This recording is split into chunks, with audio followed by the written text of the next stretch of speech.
Bueno, en el día de hoy mi grupo les viene a hablar un poco sobre la alteración de la cognición y la conciencia. Mi grupo está conformado por Ángel de Jesús Altamiranda Navarro, Andrea Suárez Coneo, Juan Felipe Ballesta Narváez, Laura Fernanda Parra Chitiva y mi persona, Cindy Paola Blanquete Fajardo. Bueno, para comenzar les voy a dar una pequeña introducción de lo que se va a hablar en el día de hoy. Bueno, esta actividad desarrolla un acercamiento a los cambios en la cognición y la conciencia, conociendo las formas en que pueden verse afectados los procesos cognitivos y el desarrollo o funcionamiento de la conciencia, y nos brinda oportunidades y elementos importantes para entender la naturaleza y funciones. Bueno, para comenzar, hacemos la primera pregunta. ¿A qué se le denomina inconsciente cognitivo? Bueno, para Freud, en palabras de psicólogo, el inconsciente es una instancia de nuestra psique, concepto que se engloba todos los procesos mentales conscientes e inconscientes que lleva a cabo una persona, que está detrás de lo que hacemos, decimos o deseamos. Bueno, desde este punto de vista, cabe hablar de inconscientes afectivo motivacional, planteada como un supuesto a nivel clínico, más que científico. Sí, por su parte, según la psicología experimental, el sistema mental humano, debido a sus limitaciones, no tiene conocimiento consciente de muchos procesos y contenidos cognitivos. Es lo que podríamos denominar inconsciente cognitivo, cuyo análisis históricamente comenzó en el ámbito de la percepción. Sí, podemos decir que la percepción es una de las principales disciplinas que se ha encargado del estudio de la percepción.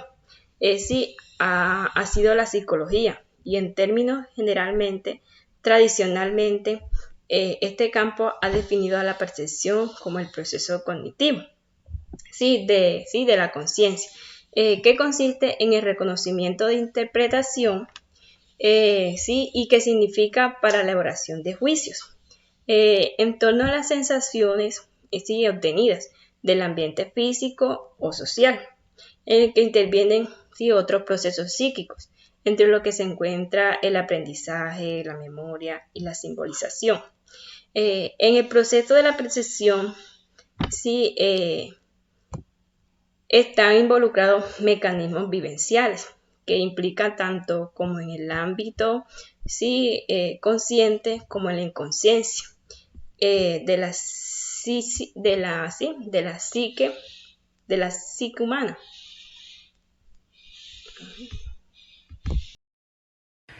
Cordial saludo. Mi nombre es Andrea Suárez Coneo. En esta oportunidad vengo a hablarles sobre qué es la negligencia atencional y qué tipos existen.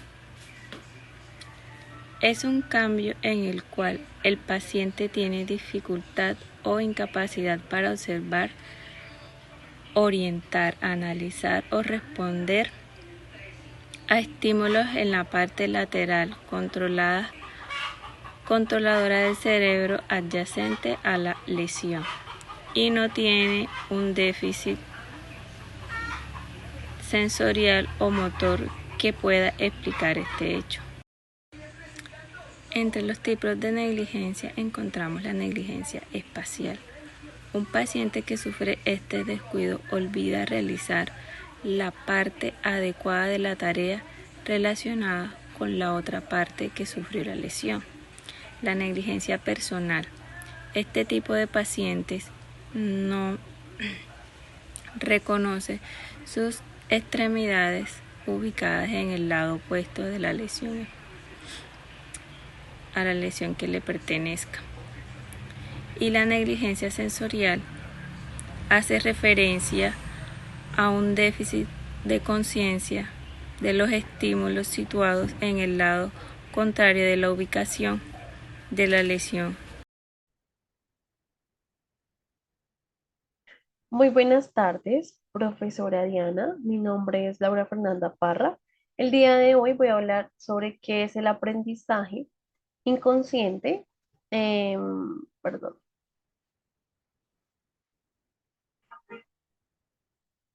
qué es el aprendizaje inconsciente y qué evidencia hay a su favor.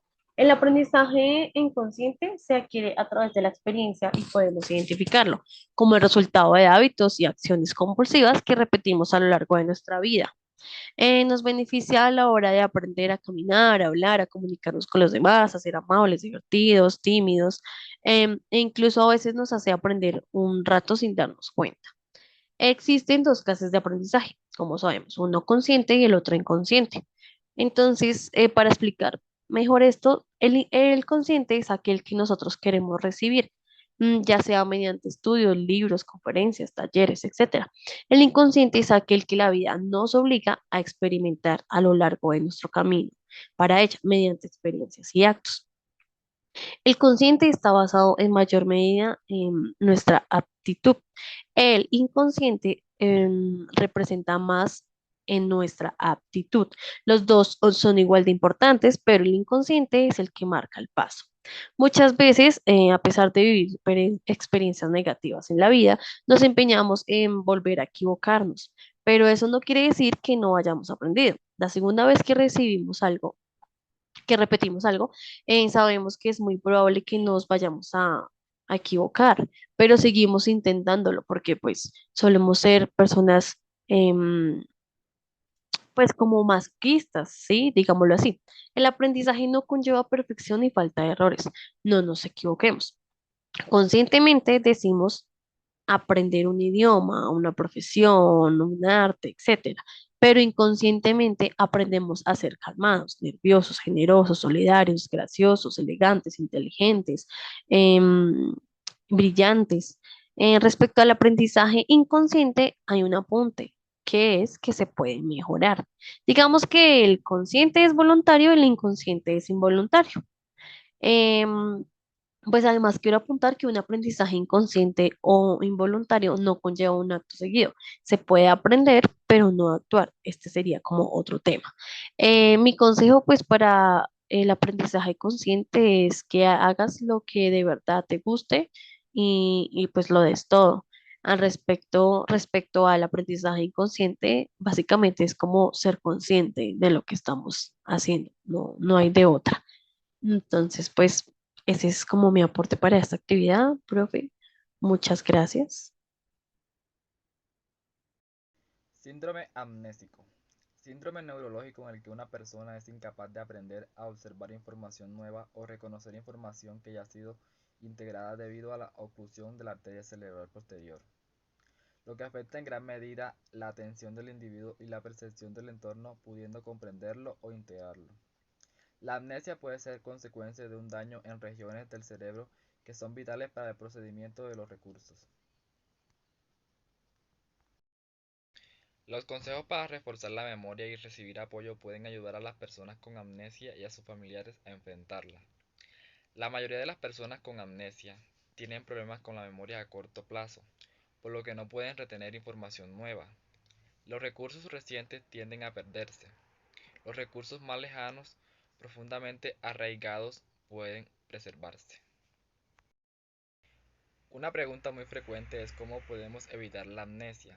Para ello es importante mantener la mente ocupada, relacionarse con otras personas, dormir 8 horas diarias, evitar situaciones de estrés y llevar una vida saludable, sin excesos de comida o alcohol, realizando ejercicio físico moderado. A diferencia de un episodio pasajero de pérdida de memoria, denominado amnesia global transitoria, la amnesia puede ser permanente.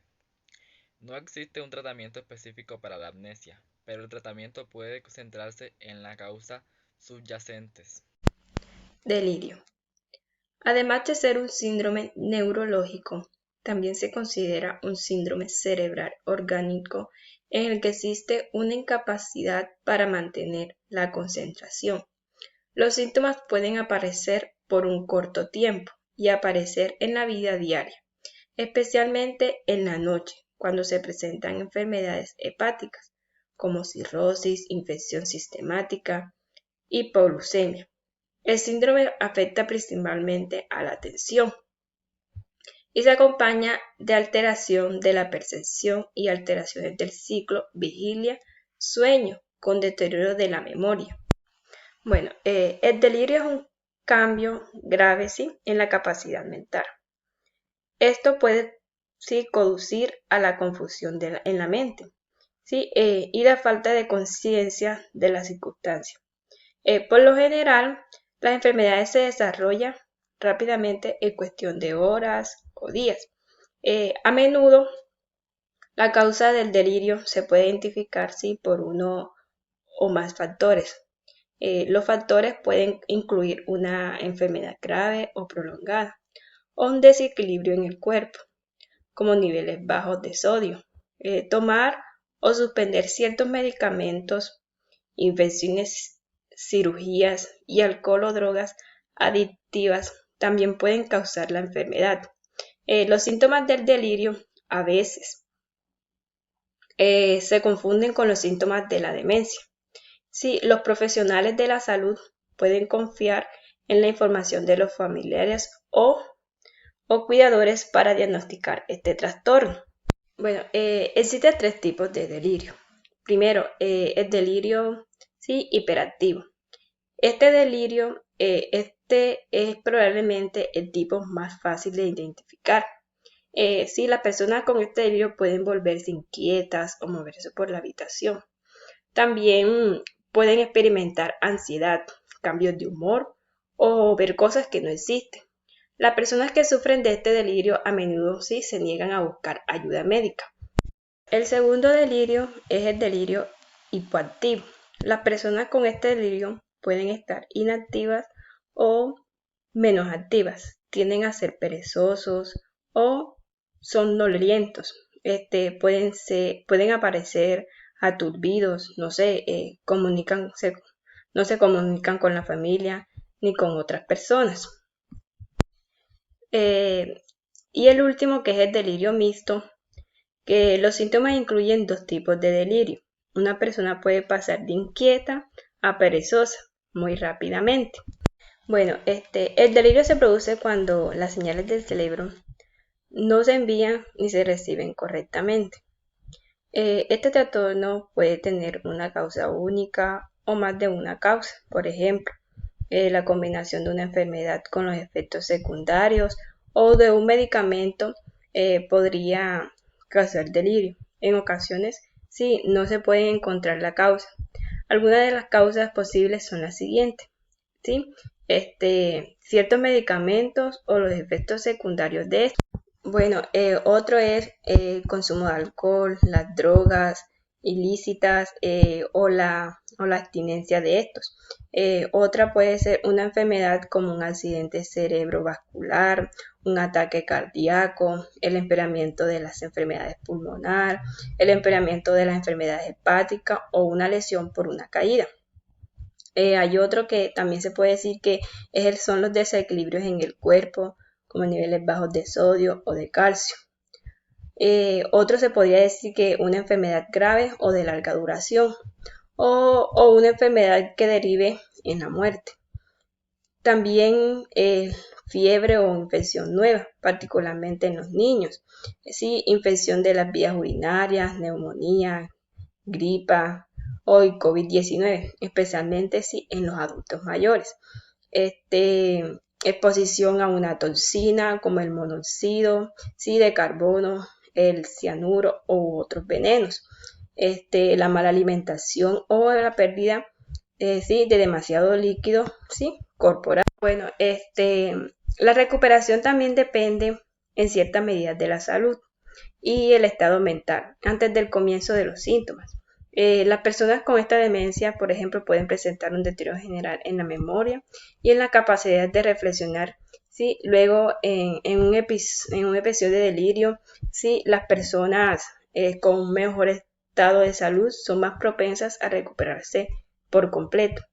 Es posible que las personas con otras enfermedades graves de larga duración o terminales no recuperen las capacidades de reflexión o en el funcionamiento que tenían antes del comienzo del delirio.